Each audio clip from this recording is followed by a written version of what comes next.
E aí, vida boa? Tudo bem? Tá aí deitado no sofá? É? Com seu amiguinho aí, é? É? Você tá aí com seu amiguinho, filho? É? Você tá aí com seu amiguinho? Quer assistir televisão? Tá o controle. Tá o controle pra você assistir a televisão. Você tá brincando aí? O que você tá falando? O que você tá falando? Você vai comer sua mão? Ah, é? Ah, é?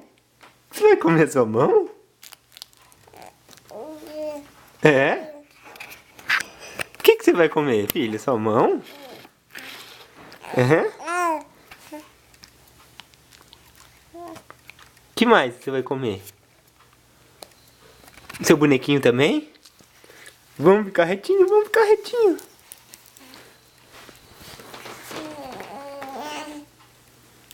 Vamos brincar lá fora, filho? Olha só como tá. Lá fora. Tudo branquinho. Muita neve.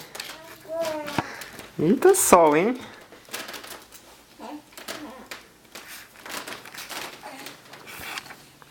E aí, moço? É?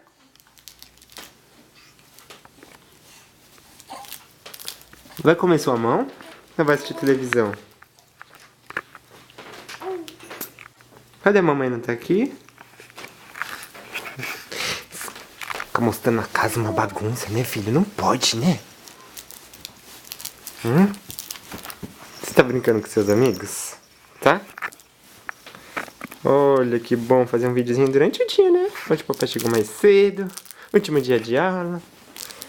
E... vamos ficar lá fora, filho. Olha só como tá clarinho lá fora, é?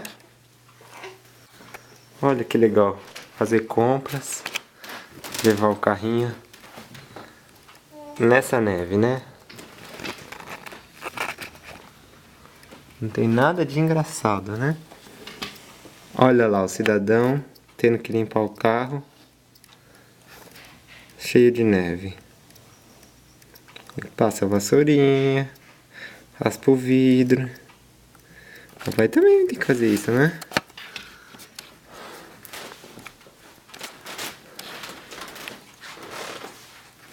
E aí, chega de papo? Não quer mais papo? Não quer mais papo? Não?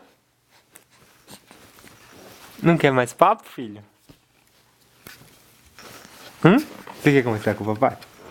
Você quer conversar com o papai? Olha aqui o papai. Olha o papai. Olha o papai. Olha o papai. Tá luz forte, né? Você não consegue nem ver o papai, né? É. Você não consegue nem ver o papai, né? Né? Nossa, quanta baba! Quanta baba, quanta baba! Limpa essa baba!